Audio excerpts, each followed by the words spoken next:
Everyone, welcome back to GK today. मेरा नाम है नुज़रत सना और इस वीडियो में हम कवर करेंगे current affairs. But before that, if you are looking for the English version of this particular video, you can refer to our new channel GK today 2.0। The link has been given in the description box, you can refer to it from there. इसके अलावा जो भी हमारे Hindi students हैं उनको मैं बता दूं कि ये questions GK today Android application में चल रही हमारी डेली 20 MCQ सीरीज 2022 से लिए गए हैं। इसलिए अगर आप इन क्वेश्चंस को टेक्स्ट फॉर्म में चाहते हैं इसके एक्सप्लेनेशन और क्विज के साथ, तो आप ज्वाइन कर सकते हैं हमारी इस डेली 20 MCQ सीरीज को, जो कि अवेलेबल है जीके टुडे एंड्रॉयड एप्लीकेशन पे। तो अब आपका ज़्यादा टाइम नहीं लेते हुए चलिए शुरू करते हैं। Good morning everyone, welcome back to GK today. I hope आप सब बिल्कुल ठीक होंगे और आज हम डिस्कस करने वाले हैं 27 दिसंबर के सबसे मोस्ट इम्पॉर्टेंट करंट अफेयर्स। चलिए अपना सेशन हम शुरू करते हैं। Which union ministry organizes the artificial intelligence पे चर्चा, that is artificial intelligence dialogue event. आपको बताना है कि जो AI डायलॉग इवेंट है उससे कौन सी यूनियन मिनिस्ट्री एसोसिएटेड होती है। तो हाल ही में नेशनल ई गवर्नेंस डिवीजन, जो कि वर्क करती है under ministry of electronics and IT, इन्होंने ऑर्गेनाइज किया आर्टिफिशियल इंटेलिजेंस पे चर्चा, जिसको आप आर्टिफिशियल इंटेलिजेंस डायलॉग भी कहते हैं। ठीक है, तो यहाँ पे जो पैनलिस्ट थे उन्होंने डिस्कस किया कि कितना ज़्यादा इम्पॉर्टेंट है हमें आर्टिफिशियल इंटेलिजेंस की जो क्वालिटी डेटा सेट है उसको इम्प्रूव करना, साथ ही उसको इनेबल करना। ठीक है, और आर्टिफिशियल इंटेलिजेंस चर्चा जो सीरीज़ है ये इनिशिएट हुई थी as a part of RAISE. Okay, RAISE का फुल फॉर्म क्या होता है? Responsible artificial intelligence for social empowerment. Okay, और ये इंडिया का पहला ग्लोबल AI समिट था जो कि ऑर्गेनाइज किया था ministry of electronics and IT ने। कब? 2020 में। फाइन, तो याद रखिएगा जो AI डायलॉग इवेंट है उससे ministry of electronics and IT related है। और रेस का फुल फॉर्म अभी क्या बताया आपको? Responsible artificial intelligence for social empowerment, और इसको पहली बार लॉन्च किया गया था 2020 में। फाइन, लेकिन इसके अलावा एक और मिनिस्ट्री है जो आजकल न्यूज़ में है, ये है कॉमर्स एंड इंडस्ट्री मिनिस्ट्री। इसके मिनिस्टर कौन है? मिस्टर पीयूष गोयल। तो हाल ही में मिस्टर पीयूष गोयल ने रोल आउट किया है government e market place services को through common services centre and India post, जो कि वर्क करती है under department of post.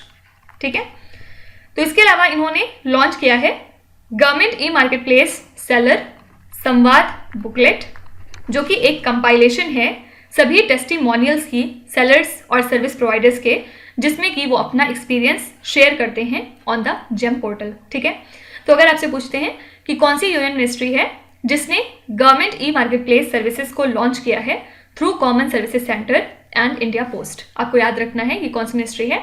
Ministry of commerce and industry. Okay, इस क्वेश्चन से रिलेटेड आप क्या पॉइंट बना के लिख सकते हैं? एक पेपर में आप लिख सकते हैं सिर्फ आर्टिफिशियल इंटेलिजेंस डायलॉग इवेंट, आगे लिख लीजिए ऐसे करके ministry of electronics and IT। ठीक है, इसी तरह यहाँ पे आप लिख सकते हैं जेम ई मार्केट प्लेस, इसको आप ऐसे करके लिख सकते हैं ministry of commerce and industry. इस तरह आप कीवर्ड सिर्फ लिख के और उसके आगे जो मिनिस्ट्री है वो आप नोट डाउन कर सकते हैं। ओके, नेक्स्ट है rock cut sculptures and the reliefs of the Unakoti which was added in the UNESCO's tentative list of the World Heritage Sites are in which state? आपको बताना है कि जो रॉक कट स्कल्पचर्स हैं यूनाकोटी से, जो कि हाल ही में यूनेस्को के टेंटेटिव लिस्ट में ऐड हो चुकी हैं इनके वर्ल्ड हेरिटेज साइट की, ये कौन से स्टेट से बिलोंग करती हैं इंडिया के? एक्चुअली दो साइट हैं गुजरात से, फर्स्ट ऑफ ऑल, जो हाल ही में ऐड हुई हैं यूनेस्को वर्ल्ड हेरिटेज साइट की टेंटेटिव लिस्ट में। और ये दो साइट कौन सी हैं? इसमें से पहला है गुजरात का सन टेम्पल। ठीक है, और दूसरा है जो प्राइम मिनिस्टर नरेंद्र मोदी हैं उनका होम टाउन वादनगर। ये दोनों साइट्स गुजरात से ऐड हुई हैं। और इसके अलावा जो यहाँ बात हो रही है rock cut sculptures and reliefs of Unakoti की, ये हैं त्रिपुरा से, और ये भी ऐड हो चुकी हैं यूनेस्को के tentative list of world heritage site में। ठीक है, तो आपको ये 3 साइट याद रखनी है, 2 गुजरात से हैं, सन टेम्पल ऑफ गुजरात और वादनगर गुजरात से, और थर्ड जो है वो त्रिपुरा से है। ठीक है, नेक्स्ट है विच स्टेट और the union territory has recently granted industry status to its tourism sector. इसमें से कौन सा स्टेट या फिर यूनियन टेरिटरी है जिसने हाल ही में जो टूरिज्म सेक्टर है इनके स्टेट का, उसको इन्होंने इंडस्ट्री स्टेटस प्रोवाइड कर दिया है? ये है असम की कैबिनेट। ठीक है, इन्होंने फाइनली अप्रूव कर दिया है इस प्रपोजल को कि जो भी टूरिज्म सेक्टर है स्टेट का, उसको हम इंडस्ट्री स्टेटस प्रोवाइड करेंगे, जिससे कि इन्वेस्टमेंट बूस्ट हो सके, साथ ही एम्प्लॉयमेंट भी जनरेट हो सके। ठीक है, तो इस ग्रांट के साथ ही जो भी वहाँ पे रेस्टोरेंट्स हैं, कैफेटेरियाज हैं, हेल्थ क्लब हैं, स्पाज या फिर वेलनेस सेंटर्स हैं, एट्सेट्रा, अब फाइनली ये सारे जो चीज़ें हैं वो एलिजिबल हो चुकी हैं for the incentive under the industrial policy. ठीक है, तो इंडस्ट्रियल पॉलिसी में अब जो भी इंसेंटिव या फिर फायदे मिलते हैं इंडस्ट्रीज को, वो इन सारी चीज़ों को भी मिलेंगी। तो ध्यान में रखिएगा ये इनिशिएटिव किसका है? असम स्टेट गवर्नमेंट का। नेक्स्ट क्वेश्चन है, who has been appointed as the head of New Delhi international arbitration centre? आपको बताना है कि New Delhi international arbitration centre के हाल ही में नए हेड कौन अपॉइंट हुए हैं। तो ये हैं फॉर्मर सुप्रीम कोर्ट जज मिस्टर हेमंत गुप्ता। ठीक है, और ये जो new Delhi international arbitration centre है, इसको एस्टैब्लिश किस लिए किया गया था? एक इंडिपेंडेंट एंड ऑटोनॉमस रेजीम को क्रिएट करने के लिए, इंस्टीट्यूशनलाइज्ड आर्बिट्रेशन के पर्पज से। ठीक है, याद रखिएगा अपॉइंटमेंट कैबिनेट ऑफ कमिटी ने इस अपॉइंटमेंट को अप्रूव कर दिया है और फाइनली अब इसके ये नए चेयरपर्सन बन चुके हैं। और इसके अलावा याद रखिएगा दो नाम, फर्स्ट है गणेश चंद्रू और सेकेंड नेम है इसमें अनंत विजय पल्ली। ये दोनों क्यों इंपॉर्टेंट है? क्योंकि इनका भी अपॉइंटमेंट हुआ है as its part time members. ठीक है, तो ये तीन नाम आपको ध्यान में रखने हैं।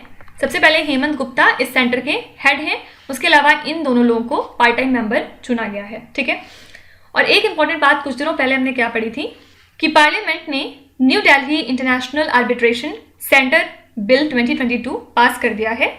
और इस बिल में क्या था कि ये जो new Delhi international arbitration centre है, इसका नाम पलट के रखा गया था India international arbitration centre. Right, तो ये बात भी आपको ध्यान में रखनी है। नेक्स्ट है, which country passed a law that allows the people over 16 years of age to change their legally registered gender? कौन सी कंट्री है जिसने हाल ही में एक लॉ पास किया है जिसके अकॉर्डिंग जो भी वहाँ पे 16 प्लस ईयर के हैं वो अपना लीगली रजिस्टर्ड जेंडर चेंज या फिर कन्वर्ट कर सकते हैं? तो स्पेन के जो पार्लियामेंट का लोअर हाउस है उसने ये बिल फाइनली पास कर दिया है, जिसमें इन्होंने ये बात करी कि जो भी 16 प्लस हैं वहाँ पे वो अपना लीगली रजिस्टर्ड जेंडर चेंज कर सकते हैं बिना किसी मेडिकल सुपरविजन के। ठीक है, तो इस लॉ में कई सारी बातें थी, एक बार समझ लेते हैं। वहाँ पे जो भी माइनर्स हैं, मतलब 12 और 13 ईयर्स के, उनको जो है जज की ऑथराइजेशन चाहिए होगी अपने चेंज को करने के लिए। मतलब अगर वो अपना जेंडर चेंज करना चाहते हैं तो उन्हें जज से परमिशन वहाँ पे लेनी पड़ेगी। ठीक है, और उसके बाद जो भी लोग 14 to 16 के बीच में आते हैं उनको जो है अपने पेरेंट्स या फिर जो भी उनके लीगल गार्डियंस हैं उनसे परमिशन लेनी पड़ेगी अपने जेंडर को कन्वर्ट करने के लिए। ठीक है, लेकिन अगर आप 16 प्लस हैं तो विदाउट एनी मेडिकल सुपरविजन आप ये चेंज कर सकते हैं। ठीक है, इसके अलावा इस लॉ में और भी डिफरेंट चीज़ें थी, जैसे कि कन्वर्जन थेरेपीज को इन्होंने बैन किया है। इसके अलावा अगर LGBT पीपल के ऊपर कोई भी अटैक वगैरह करता है तो उनके लिए टफ से टफ फाइन और पनिशमेंट है। ठीक है, तो बेसिकली ये LGBT के राइट्स को प्रोटेक्ट करने के लिए है। याद रखिएगा ये कंट्री है स्पेन। नेक्स्ट है, project lion is being implemented by which state government? Project lion कौन से स्टेट गवर्नमेंट इंप्लीमेंट करती है, आपको ये बताना है। तो प्रोजेक्ट लॉइन इंप्लीमेंट होता है by the state government of Gujarat, और डिफरेंट स्टेक होल्डर्स भी इसको इंप्लीमेंट करते हैं, लाइक सेंट्रल जोन अथॉरिटी। ठीक है, तो इसको इंप्लीमेंट किया गया है फिलहाल इन द गिर लैंडस्केप इन गुजरात, जो कि लास्ट होम है हमारे एशियाटिक लॉयंस का। ठीक है, तो प्रोजेक्ट लॉयन डॉक्यूमेंट भी एक हाल ही में प्रिपेयर किया गया है जिसका नाम है लॉयन@47। किस लिए? बेसिकली हमारे जो लॉयंस हैं उनको सिक्योर और रिस्टोर करने के लिए, और उनका जो हैबिटाट है बेसिकली उसको काफ़ी ज़्यादा कंजर्व करने के लिए, जिससे कि जो इनकी ग्रोइंग पॉपुलेशन है वो मैनेज हो सके। ठीक है, तो ध्यान रखिएगा प्रोजेक्ट लॉयन कौन से स्टेट का है, आंसर हो जाएगा गुजरात। ठीक है, इसके अलावा एक डे एंड थीम से क्वेश्चन है। याद रखिएगा नेशनल मैथमेटिक्स डे हर साल हम ऑब्जर्व करते हैं 22 दिसंबर को। क्यों 22 दिसंबर को ही? क्यों? क्योंकि ये दिन बर्थ एनिवर्सरी है लेजेंडरी मैथमेटिशियन श्रीनिवासा रामानुजन की। ठीक है, तो 2012 में उस समय के जो प्राइम मिनिस्टर थे मनमोहन सिंह, उन्होंने डिक्लेयर किया कि 22 दिसंबर को नेशनल मैथमेटिक्स डे सेलिब्रेट किया जाएगा अब से।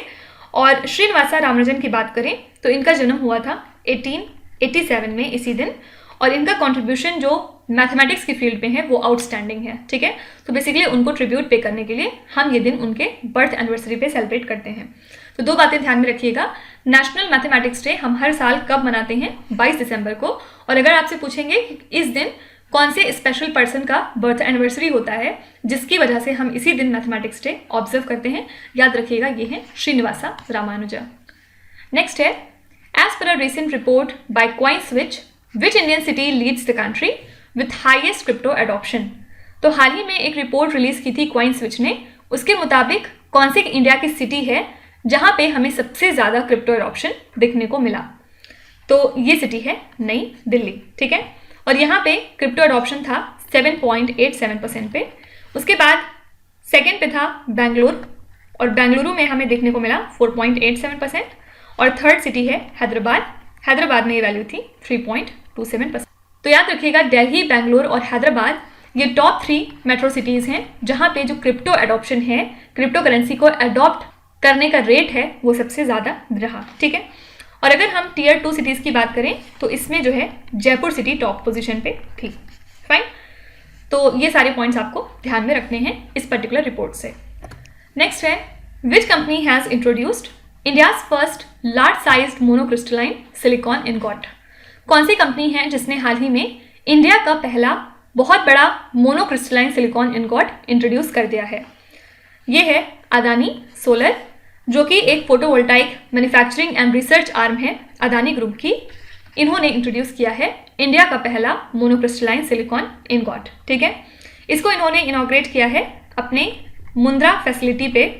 और ये जो मोनोक्रिस्टलाइन इनगॉट्स हैं ये एक्चुअली कंपनी को हेल्प करेंगे रिन्यूएबल इलेक्ट्रिसिटी को प्रोड्यूस करने में from silicon based PV modules, जिनकी एफिशिएंसी की रेंज कितनी होगी 21% से 24% तक। ठीक है, और अदानी सोलर के बारे में याद रखिएगा कि ये पार्ट है अदानी न्यू इंडस्ट्रीज लिमिटेड का। ठीक है, याद रखिएगा इंडिया का ये पहला मोनोक्रिस्टलाइन सिलिकॉन इनगॉट किसने इंट्रोड्यूस किया है, आंसर हो जाएगा अदानी सोलर। नेक्स्ट क्वेश्चन है, which union ministry implements the AMRUT 2.0 programme. आपसे पूछ रहे हैं अमृत 2.0 प्रोग्राम कौन सी मिनिस्ट्री से रिलेटेड होता है। एक्चुअली आपको याद होगा पेयजल सर्वेक्षण हाल ही में लॉन्च किया है ministry of housing and urban affairs ने, जिसके मिनिस्टर हैं मिस्टर हरदीप सिंह पुरी। ठीक है, और ये जो पेयजल सर्वेक्षण है ये किसके अंडर में किया गया है, अंडर अमृत 2.0। फुल फॉर्म क्या होता है इसका, Atal mission for rejuvenation and urban transformation. ठीक है, एम क्या होता है, जो सिटीज़ हैं उनको बेसिकली एग्जामिन किया जाता है in respect to quality, quantity, इसके अलावा कवरेज ऑफ वाटर सप्लाई, फिर सीवेज मैनेजमेंट कैसा है वहाँ पे, और डिफरेंट तरह की बातें like conservation of water bodies कितना है, ये सब बातें। ठीक है, और टोटल कितनी सिटीज़ में, 500 अमृत सिटीज़ में। फाइन, तो याद रखिएगा अमृत 2.0 प्रोग्राम किस मिनिस्ट्री के अंदर में आता है, ministry of housing and urban affairs. और अमृत का फुल फॉर्म अभी क्या बताया, Atal mission for rejuvenation and urban transformation. ठीक है, देखिए इसके अलावा अगर आपको याद हो, पार्लियामेंट ने हाल ही में पास किया है मैरीटाइम एंटी पायरेसी बिल 2022। ठीक है, और ये फाइनली राज्यसभा में पास हो गया है, और इसके पहले ये लोकसभा में भी पास हो गया था।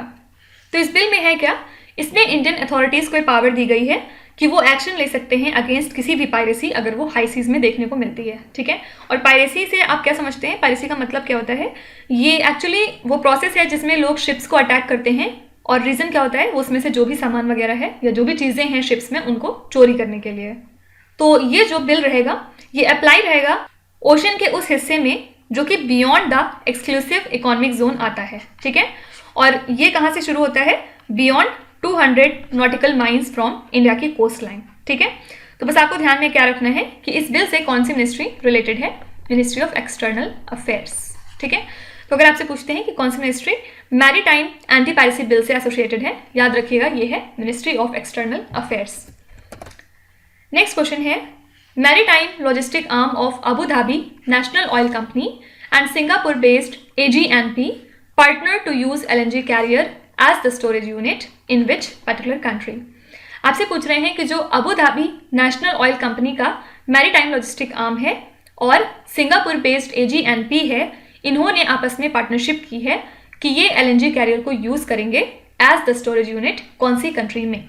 तो ये LNG कैरियर यूज़ करेंगे as a floating storage unit in India, ठीक है। और ये जो LNG कैरियर है इसको ओन करेगा Abu Dhabi national oil company logistic and services, और इसको फर्दर यूज़ किया जाएगा at AG&P's LNG import terminal in India, और फाइनली इसको कमीशन किया जाएगा in the second half of 2024, ठीक है। तो बस याद रखने वाली बात क्या है कि इसको एज अ स्टोरेज यूनिट कौन सी कंट्री में यूज़ किया जा रहा है, ये कंट्री है इंडिया। साथ ही आपको कंपनीज का नाम याद रखना है, कौन कौन सी है, Abu Dhabi national oil company और Singapore based AG&P। Next question है, which Indian city is the host of Asian wrestling championships 2023। आपको बताना है कि एशियन रेसलिंग चैंपियनशिप्स 2023 के लिए कौन सी इंडिया की सिटी है जो होस्ट है। एक्चुअली जो एशियन रेसलिंग चैंपियनशिप है ये कब होगी, मार्च 28 से लेके अप्रैल 2 तक, कहाँ पे, नई दिल्ली में, ठीक है। और इसमें डिफरेंट तरह के इवेंट्स होंगे लाइक मेंस फ्री स्टाइल, इसके अलावा वुमेंस फ्री स्टाइल, फिर men's Greco Roman division et cetera, ठीक है। और ये जो पहले और दूसरे इवेंट्स हैं ये होंगे ज़ग्रेब और कायरो में basically in the month of February, और जो थर्ड और फोर्थ इवेंट्स हैं ये कहाँ पे होंगे, ये बिश्केक और बुडापेस्ट में होंगे, कौन से मंथ में, जून एंड जुलाई में, ठीक है। तो करेक्ट आंसर यहाँ पे हो जाएगा नई दिल्ली। लास्ट क्वेश्चन है, which company is the title sponsor of Maharashtra open tennis tournament. आपको बताना है कि जो महाराष्ट्र ओपन टेनिस टूर्नामेंट है उसके लिए कौन सी कंपनी है जो टाइटल स्पॉन्सर है। ये है ऑटोमोबाइल मेजर टाटा मोटर्स, क्योंकि हाल ही में इन्होंने अनाउंस किया कि टाटा सफारी जो है वो ऑफिशियल पार्टनर रहेगी महाराष्ट्र ओपन टेनिस टूर्नामेंट की, ठीक है। और ये साउथ एशिया का ओनली ATP 250 टूर्नामेंट है जो कि कौन सी सिटी में होगा, इंडिया की पुणे सिटी में, ओके। और टाटा मोटर्स ने एक बार फिर से इस पर्टिकुलर इवेंट के लिए अपने आप को टाइटल स्पॉन्सर बनाया है, और ये इनका 5वीं बार है जब ये टाइटल स्पॉन्सर बने हैं, ठीक है। तो ध्यान में रखिएगा कि महाराष्ट्र ओपन टेनिस टूर्नामेंट के लिए टाइटल स्पॉन्सर हैं टाटा मोटर्स। तो ये थे आज के सबसे मोस्ट इंपॉर्टेंट करंट अफेयर्स और न्यूज़, और अब हम चलेंगे हमारे रिवीजन सेशन की तरफ। कौन सी 3 कैटेगरीज आज हम देखेंगे। फर्स्ट पे आज हम बात करेंगे डेज एंड थीम्स की, ये काफ़ी दिन से क्योंकि नहीं हुई है। उसके बाद सेकेंड हम रिवाइज करेंगे अपना रैंक्स एंड इंडेसेस, इससे बहुत सारे क्वेश्चन आते हैं एग्जाम में। और थर्ड में हम देखेंगे कुछ इंपॉर्टेंट इंस्टीट्यूशंस जो हाल फिलहाल न्यूज़ में थे। फर्स्ट बात करते हैं डेज एंड थीम्स की। When is the international migrants day celebrated every year. तो इंटरनेशनल माइग्रेंट्स डे हर साल हम मनाते हैं 18 दिसंबर को। When is the national energy conservation day 2022 observed in India. National energy conservation day हम सेलिब्रेट करते हैं 14 दिसंबर को। अच्छा, आपको कमेंट्स में बताना है कि EV यात्रा क्या चीज़ है या फिर इसका पर्पस क्या है। आपको इसके बारे में कुछ भी बताना है जो भी आपको मालूम हो। Build the world we want a healthy future for all is the theme of which international day observe on 12 दिसंबर। याद रखिएगा 12 दिसंबर को हर साल हम मनाते हैं international universal health coverage day, और इस साल के लिए थीम थी build the world we want a healthy future for all. When is the international day of neutrality observed. इसको हर साल हम ऑब्जर्व करते हैं 12 दिसंबर को। What is the theme of international mountain day 2022। तो इंटरनेशनल माउंटेन डे हम सेलिब्रेट करते हैं 11 दिसंबर को, और इस साल के लिए थीम थी women move mountains, okay. When is the UNICEF day observed every year. UNICEF day हर साल हम मनाते हैं दिसंबर 11 को। What is the theme of the world soil day 2022। तो वर्ल्ड सॉइल डे हर साल हम मनाते हैं 5 दिसंबर को, और इस साल के लिए थीम क्या थी, सॉइल्स वेयर फूड बिगिंस, ठीक है। When is the international anti corruption day observed. Anti corruption day हर साल ऑब्जर्व करते हैं हम 9 दिसंबर को, और थीम थी इस साल के लिए uniting the world against corruption, ठीक है। नेक्स्ट बात करते हैं रैंक्स एंड इंडिसेस की। विच स्टेट और the union territory was ranked at the top position in the social progress index. तो सोशल प्रोग्रेस इंडेक्स की बात करें तो इसमें टॉप पोजीशन पे था पुडुचेरी, उसके बाद पुडुचेरी को फॉलो किया फर्दर लक्षद्वीप ने सेकेंड पोजीशन पे, और थर्ड पे था इसमें गोवा। ठीक है, ये हो गई स्टेट और यूनियन टेरिटरीज की बात। अगर हम डिस्ट्रिक्ट के टर्म्स में देखेंगे तो फर्स्ट पे था इसमें शिमला हिमाचल प्रदेश से, उसके बाद था सेकेंड पे सोलान, ये था हिमाचल प्रदेश से वंस अगेन, और थर्ड पे था इसमें एजोल, कहाँ से, मिजोरम से। ठीक है, तो ये टॉप 3 डिस्ट्रिक्ट थी इस इंडेक्स में। What is the rank of India in the global ranking in scientific publications as per the NSF science and engineering indicators 2022 report. तो इस रिपोर्ट में इंडिया की रैंक थी 3rd। What is the rank of India in the Global Aviation Safety Ranking by the International Civil Aviation Organization? तो ICAO ने global aviation safety ranking को हाल ही में release किया था, जिसमें हमारी रैंक थी 48। ठीक है, और टॉप 3 कंट्रीज कौन सी रही? फर्स्ट पे था इसमें सिंगापुर, सेकेंड पे था UAE, और थर्ड पे था south Korea. Which cities are ranked at the top of the Economic Intelligence Unit that releases the Cost of Living Index 2022? तो इसके मुताबिक न्यूयॉर्क और सिंगापुर मोस्ट एक्सपेंसिव सिटीज साबित हुई। ठीक है, which Indian city is placed at 22nd rank in the prime global cities index Q3 2022? तो इस इंडेक्स में इंडिया से 3 सिटीज फीचर हुई हैं। कौन कौन सी? मुंबई, बेंगलुरु और नई दिल्ली, जिसमें से नई दिल्ली की रैंक थी 36, बेंगलुरु की रैंक थी 27 और मुंबई की रैंक थी 22nd। ठीक है, तो यहाँ पे करेक्ट आंसर हो जाएगा Mumbai. What is the rank of India in the WIPO Global Innovation Index 2022? तो ग्लोबल इनोवेशन इंडेक्स में इंडिया की रैंक थी 40th, कितनी कंट्रीज में? 132।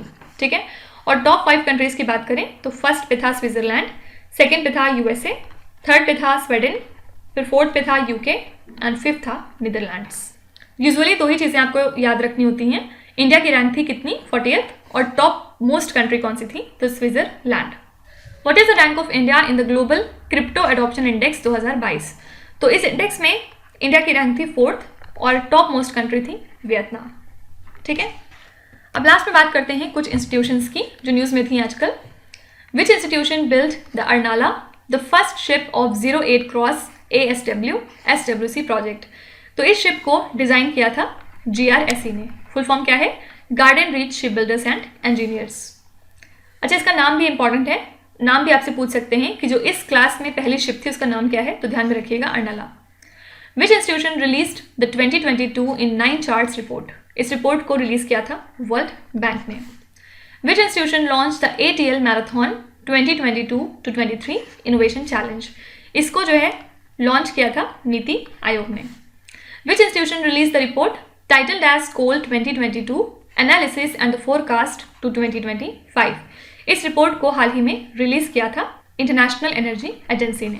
आपको बताना है कि इसका हेडक्वार्टर्स कहाँ पे लाई करता है। Which institution launch the 1 week 1 lab campaign? ये इनिशिएटिव है CSIR का। फुल फॉर्म क्या है? Council of scientific and industrial research. Which institution won 9 national energy conservation awards for the year 2022? याद रखिएगा, इंडियन रेलवेज ने 9 नेशनल एनर्जी कंजर्वेशन अवार्ड्स जीते हैं। ठीक है, आपसे उल्टा भी पूछ सकते हैं कि इंडियन रेलवे ने कितने अवार्ड जीते हैं 2022 के लिए, तो याद रखिएगा ये नंबर कितना है? 9। The government has approved a package of 1,64,000 crore rupees for revival of which institution? तो गवर्नमेंट ने हाल ही में इतना अमाउंट अप्रूव किया है BSNL के रिवाइवल के लिए। विच institution top the grievance redressal index in the month of November for the 4th month in a row?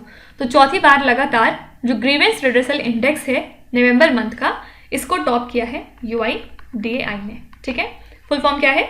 The unique identification authority of India. ठीक है, इसके बारे में एक चीज़ और याद रखिएगा, कुछ दिनों पहले इन्होंने अपना एक आर्टिफिशियल इंटेलिजेंस चैटबॉट रिलीज किया था और जिसका नाम क्या था? आधार मित्रा।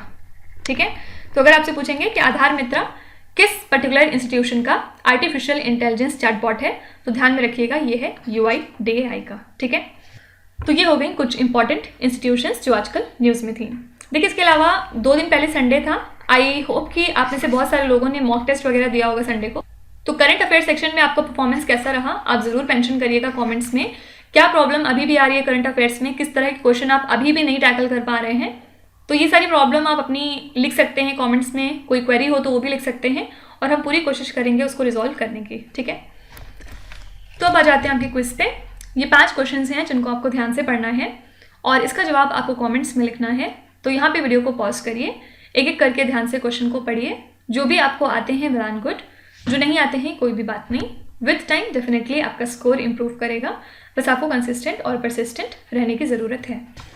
So that's it for today. I hope you have like the session. आज का सेशन आपको कैसा लगा ज़रूर बताएगा कमेंट्स में। साथ ही साथ आपका कोई भी रिव्यू है, फीडबैक है या फिर सजेशन है तो वो भी आप हमें बता सकते हैं। हमें जानकर खुशी होगी और हम पूरी कोशिश करेंगे उसको इम्प्लीमेंट करने की। तो कल फिर हम मिलेंगे सेम टाइम सेम जगह कल के करंट अफेयर्स के साथ। Till then stay tuned. Thank you so much for watching and please do not forget to subscribe to GK Today. With this, me Nuzhat Sana signing off.